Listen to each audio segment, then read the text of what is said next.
এবার কোরবানিযোগ্য পশু প্রায় ১.৫ কোটি, উদ্বৃত্ত থাকতে পারে ২০ লাখ, জানালেন উপদেষ্টা ফরিদা আক্তার। মানবিক করিডোর ইস্যুতে কোনো চুক্তি করেনি বাংলাদেশ, বললেন জাতীয় নিরাপত্তা উপদেষ্টা। এবং গত ১৬ বছরে গণমাধ্যমের ভূমিকা খতিয়ে দেখা হবে, জানালেন তথ্য উপদেষ্টা।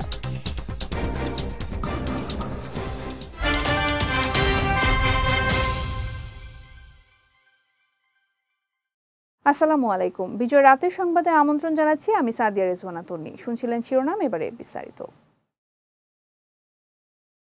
দেশের চাহিদার চেয়ে বেশি গবাদি পশু থাকায় চলতি বছরের কোরবানি ঈদের জন্য পশু আমদানি করা হবে না বলে জানিয়েছেন মৎস্য ও প্রাণী সম্পদ উপদেষ্টা ফরিদা আক্তার। বিকেলে সচিবালয় ঈদুল আজহা উপলক্ষে কোরবানির পশুর চাহিদা ও সরকারের প্রস্তুতি নিয়ে আয়োজিত এক সংবাদ সম্মেলনে তিনি একথা জানান। বলেন, এবার অবৈধ পথে কোনোভাবেই গবাদি পশু প্রবেশ করতে দেয়া হবে না। আজ থেকে গবাদি পশুর অবৈধ অনুপ্রবেশ সম্পূর্ণভাবে নিষিদ্ধ থাকবে। উপদেষ্টা আরও বলেন, চলতি বছর কোরবানির জন্য মোট ১,২৪,৪৭,৩৩৭টি গবাদি পশু প্রস্তুত রাখা হয়েছে। কোরবানির চাহিদা মেটানোর পরেও এবার প্রায় ২০,৬৮,০০০-এরও বেশি গবাদি পশু অতিরিক্ত থাকবে। কোরবানির পশু যাতায়াতের সময় চাঁদাবাজি ঠেকাতে সব ধরনের ব্যবস্থা গ্রহণ করা হয়েছে বলে জানিয়েছে উপদেষ্টা। চাঁদাবাজির কারণে পশুর দাম যেন না বাড়ে সেই বিষয়ে কাজ করছে সরকার। এবছর কোনো প্রকার আমদানি তো করবই না, অবৈধ পথেও যেন কোনো পশু অন্য দেশ থেকে আসতে না পারে তার ব্যবস্থা আমরা করব। কোরবানিযোগ্য হৃষ্টপুষ্টকৃত গবাদি পশুর মধ্যে ৫৬,২২,৯০৫টি গরু মহিষ, ৬৮,৩৮,৯২০টি ছাগল ভেড়া এবং ৫,৫১২টি অন্যান্য প্রজাতি সহ সর্বমোট ১,২৪,৪৭,৩৩৭টি গবাদি পশুর প্রাপ্যতা আশা করা যাচ্ছে।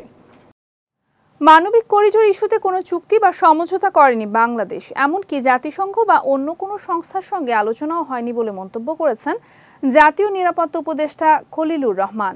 সকালে রোহিঙ্গা ইস্যুতে এক সেমিনারে তিনি বলেন, এটি মানবিক করিডোর নয়, বরং এটি মানবিক চ্যানেল, কেননা করিডোরের ব্যাখ্যা বা সংজ্ঞা আলাদা। জাতীয় নিরাপত্তা উপদেষ্টা বলেন, বাংলাদেশ হয়ে রাখাইনে মানবিক সহায়তার জন্য আরাকান আর্মির সঙ্গে যোগাযোগ হয়েছে। জাতিসংঘ এই কার্যক্রম পরিচালনা করবে। এর মাধ্যমে ত্রাণ ও খাদ্য যাবে, কোনো অস্ত্র নয়। এই যোগাযোগ রাখাইনে নিরাপদ পরিস্থিতি প্রতিষ্ঠার সহায়তা করবে বলে জানান তিনি। তিনি আরও বলেন, মিয়ানমারের সার্বভৌমত্বকে শ্রদ্ধা করে বাংলাদেশ দেশটিকে অস্থিতিশীল করার কোনো ইচ্ছা নেই। রোহিঙ্গা ইস্যুতে খলিলুর রহমান বলেন, রোহিঙ্গারা অবশ্যই ফিরে যাবে। এটা সহজ না হলেও সরকার তা বাস্তবায়ন করবে। সেমিনারে পররাষ্ট্র উপদেষ্টা তৌহিদ হোসেন উপস্থিত ছিলেন। গত ১৬ বছর গণতান্ত্রিক ধারাকে বাধাগ্রস্ত করতে গণমাধ্যম কিভাবে কাজ করেছে তা খতিয়ে দেখা হবে বলে জানিয়েছেন তথ্য ও সম্প্রচার উপদেষ্টা মাহফুজ আলম।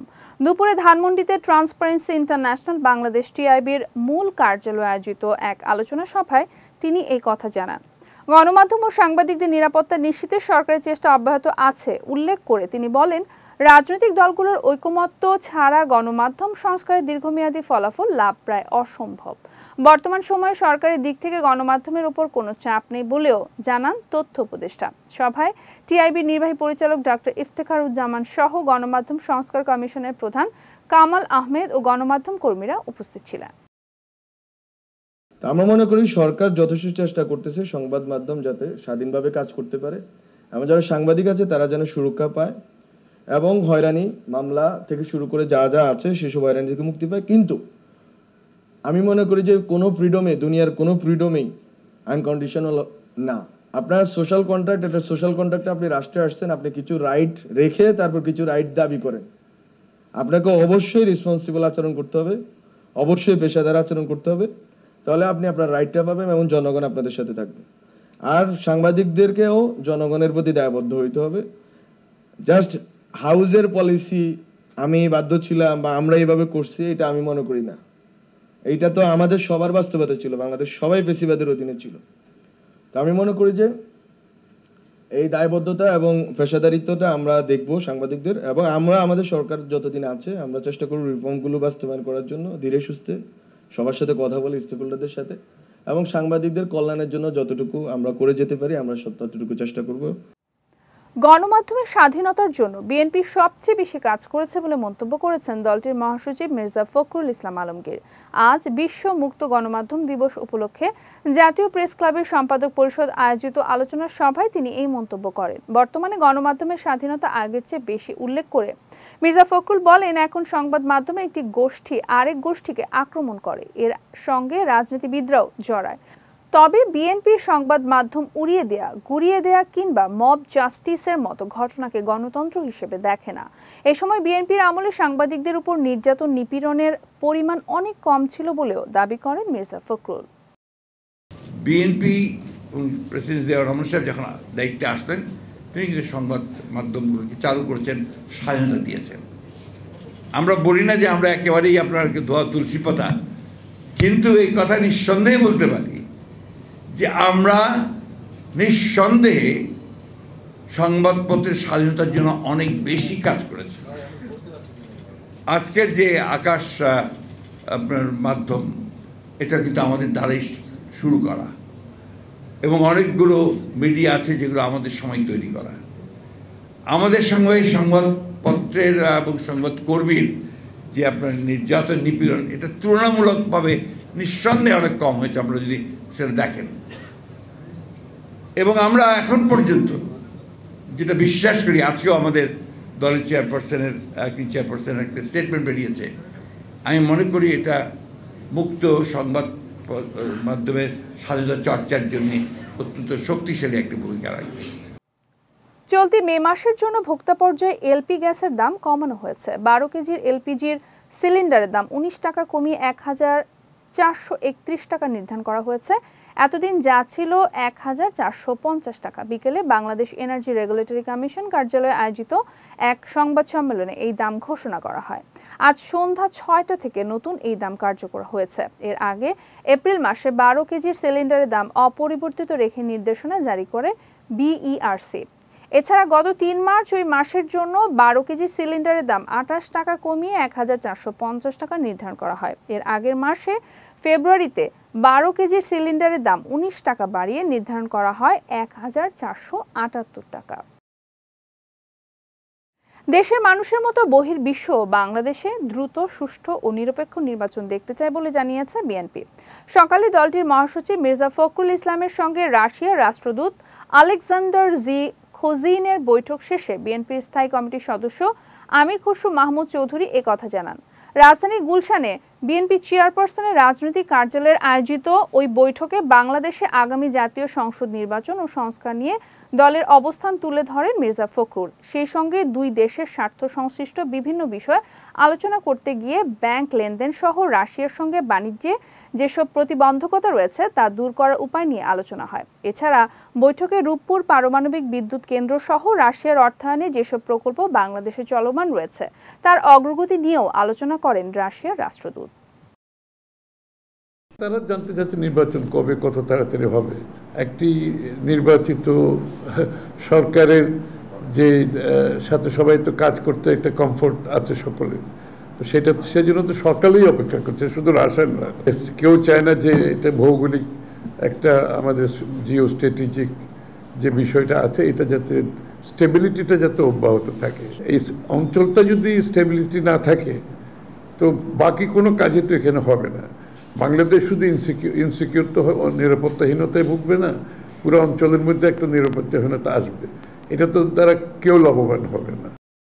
রাজধানীর গুলশানে অনুষ্ঠিত হয়েছে বিটিআই সামার সেলস কার্নিভাল। গতকাল বিটিআই ল্যান্ডমার্কে দিনব্যাপী এই কার্নিভাল অনুষ্ঠিত হয়। অনুষ্ঠানে বিনিয়োগের সুযোগ, আর্কিটেকচারাল ধারণা, ভূমিকম্প ও অগ্নি নিরাপত্তা বিষয়ে আলোচনা করা হয়। এই সময় উপস্থিত ছিলেন বিডা ও বেজার এক্সিকিউটিভ চেয়ারম্যান চৌধুরী আশিক মাহমুদ বিন হারুন, বাংলাদেশ ব্যাংকের গভর্নর আহসান এইচ মনসুর সহ অনেকে। অনুষ্ঠানে বিটিআই এর হোম লোন পার্টনার ছাড়াও রিয়েল এস্টেট সংশ্লিষ্ট অন্যান্য পরিষেবা উপস্থাপন করা হয়। এছাড়া কার্নিভালের মূল আকর্ষণ হিসেবে ঢাকার বিভিন্ন স্থানে একই সঙ্গে 20টি নতুন রেসিডেন্সিয়াল প্রজেক্টের আনুষ্ঠানিক উদ্বোধন করে বিটিআই। রাজধানী খিলগাঁও সোনারগাঁও ইউনিভার্সিটির স্থায়ী ক্যাম্পাসের উদ্বোধন অনুষ্ঠিত হয়েছে। গতকাল উদ্বোধনী অনুষ্ঠানে প্রধান অতিথি ছিলেন বাংলাদেশ বিশ্ববিদ্যালয় মঞ্জুরি কমিশনের বেসরকারি বিশ্ববিদ্যালয় বিভাগের পরিচালক মোহাম্মদ সুলতান মাহমুদ ভুইয়া। এছাড়া অন্যান্যদের মধ্যে উপস্থিত ছিলেন সোনারগাঁও ইউনিভার্সিটির উপদেষ্টা আজিজুল বারী শিপু, লায়ন মীর আব্দুল আলিম, ট্রেজারার অধ্যাপক মোহাম্মদ একরামুল ইসলাম, ব্যবসায় অনুষদের ডিন অধ্যাপক মোহাম্মদ আল আমিন মোল্লা সহ অনেকে। এবারে জেলা সংবাদ।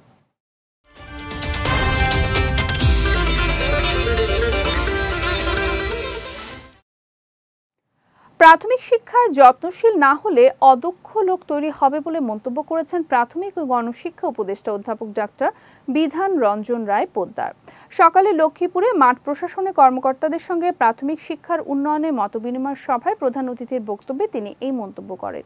এই সময় উপদেষ্টা আরও বলেন, বিদ্যালয় পরিদর্শনের সময় বাচ্চারা পড়াশোনা পারে কিনা তার উপর বেশি গুরুত্ব দিতে হবে। যদি কোনো বিদ্যালয়ের পারফরমেন্স ভালো না হয় সেক্ষেত্রে স্কুলের শিক্ষক ও সহকারী শিক্ষা কর্মকর্তাকে কারণ দর্শাতে হবে। এরপরও শিক্ষার উন্নতি না হলে শাস্তিমূলক ব্যবস্থা নেওয়ার কথা বলেন এই উপদেষ্টা। জেলা প্রশাসনের আয়োজনে জেলা প্রশাসক কার্যালয়ের হল রুমে এই মতবিনিময় সভার আয়োজন করা হয়। মতবিনিময় শেষে উপদেষ্টা কাকুলি শিশু অঙ্গন পরিদর্শন করেন। সেখানে শিশু কানুন উদ্বোধন করেন তিনি। প্রাথমিক শিক্ষাটা একটা নগণ্য বিষয়, কিন্তু আপনি যদি অন্যভাবে চিন্তা করেন এটা হচ্ছে সবচেয়ে গুরুত্বপূর্ণ বিষয়। কারণ এখানে প্রাথমিক শিক্ষা যদি ঠিক মতো না হয় তাহলে আমাদের লোক তৈরি হলো কোথায়, এবং যেসব লোক তৈরি হলো তারা কি হবে, তারা অদক্ষ লোক হবে এবং অনেক সময় অকাজের লোক হবে এবং সমস্যা তৈরি করবে সমাজের জঞ্জাল বাড়াবে। সেই জন্যই প্রাথমিক শিক্ষাটা এত গুরুত্বপূর্ণ, যদিও আপাতভাবে খুবই নিরীহ এবং চোখেই পড়ে না।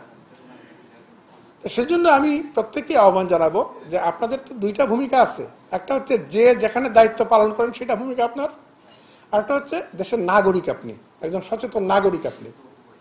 ফলে আপনাদের প্রতি আমার আহ্বান থাকবে আপনি আপনার দায়িত্ব পালন করুন এবং আমাদের প্রাথমিক শিক্ষা ভালো করার ক্ষেত্রে যদি যেখানে আপনার রোলটা আছে সেটা আপনি প্লে করুন। মাগুরায় আলোচিত শিশু আসিয়া ধর্ষণ ও হত্যা মামলায় পঞ্চম দিনের সাক্ষ্য গ্রহণ সম্পন্ন হয়েছে। আজ 4 জন সাক্ষীর সাক্ষ্য গ্রহণ করা হয়।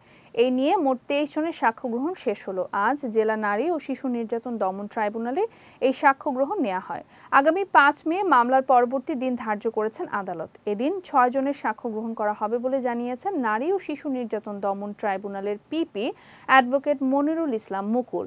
গত 6 মার্চ মাগুরা সদরে বোনের বাড়িতে বেড়াতে গিয়ে ধর্ষণের শিকার হয় শিশুটি। এরপর 13 মার্চ রাজধানীর সম্মিলিত সামরিক হাসপাতালে চিকিৎসাধীন অবস্থায় শিশুটির মৃত্যু হয়।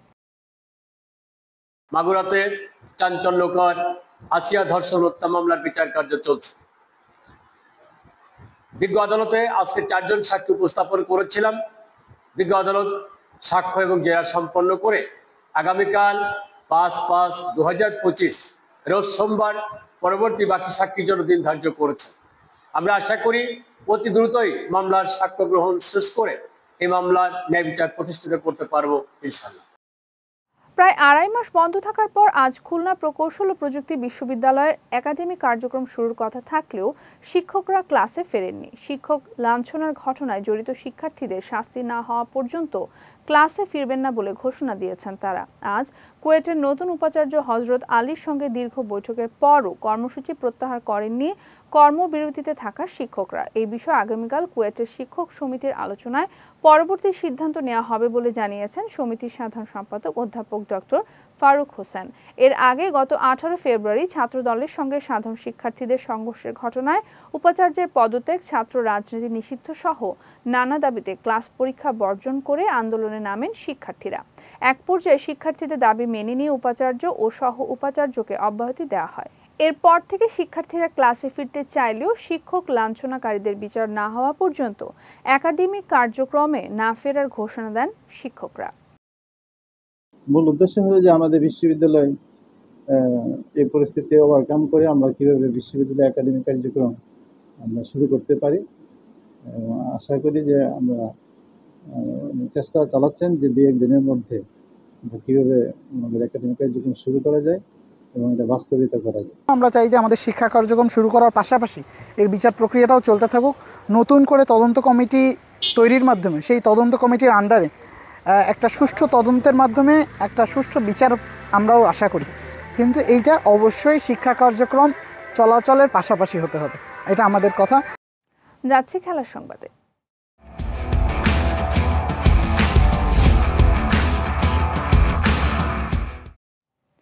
আসন্ন সংযুক্ত আরব আমিরাতের সঙ্গে হতে যাওয়া টি-20 সিরিজের মধ্য দিয়ে টি-20 দলের অধিনায়কত্ব পেতে যাচ্ছেন লিটন দাস। আগামী 2026 টি-20 বিশ্বকাপ পর্যন্ত এই ফরম্যাটে স্থায়ীভাবে দায়িত্ব পেয়েছেন এই উইকেট রক্ষক ব্যাটার। এছাড়া আসন্ন সংযুক্ত আরব আমিরাত ও পাকিস্তান সিরিজ পর্যন্ত টি-20তে সহ অধিনায়কের দায়িত্ব পেয়েছেন শেখ মেহেদী হাসান। আজ এক সংবাদ সম্মেলনে এই তথ্য জানিয়েছে বিসিবি। এ সময় আসন্ন এই দুটি সিরিজের জন্য 16 সদস্যের দল ঘোষণা করেন cricket operations chairman Nazmul Abedin.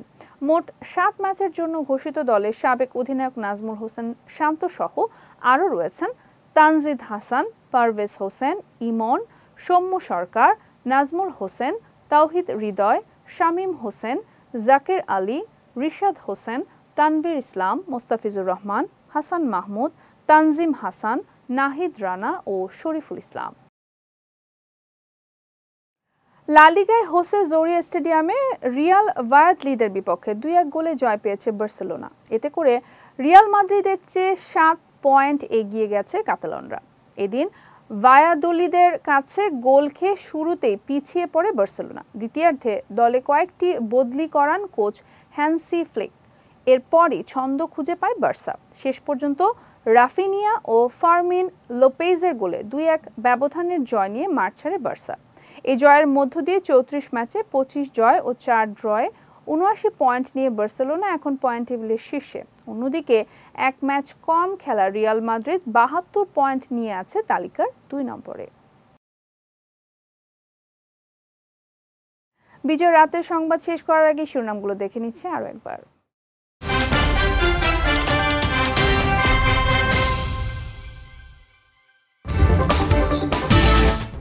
এবার কোরবানিযোগ্য পশু প্রায় 1.25 কোটি, উদ্বৃত্ত থাকতে পারে 20 লাখ, জানালেন উপদেষ্টা ফরিদা আক্তার। মানবিক করিডোর ইস্যুতে কোনো চুক্তি করেনি বাংলাদেশ, বললেন জাতীয় নিরাপত্তা উপদেষ্টা।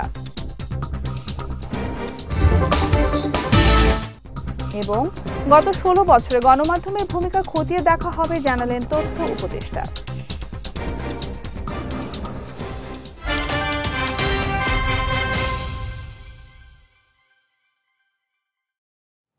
বিজয় রাতের সংবাদ শেষে আজকের মতো আমি সাদিয়া রেজওয়ানা তন্নি আপনাদের কাছ থেকে বিদায় নিচ্ছি। আগামীকাল একই সময় নতুন সব খবর দেখতে চোখ রাখুন বিজয় টিভিতে। এছাড়াও আজকের বিজয় রাতের সংবাদের ভিডিও দেখতে পারেন আমাদের ইউটিউব এবং ফেসবুক পেজে। আমাদের ইউটিউব হলো youtube.com/bijytvofficial এবং আমাদের ফেসবুক পেজ হলো facebook.com/bijytvlimited। এতক্ষণ সঙ্গে থাকার জন্য ধন্যবাদ সবাইকে।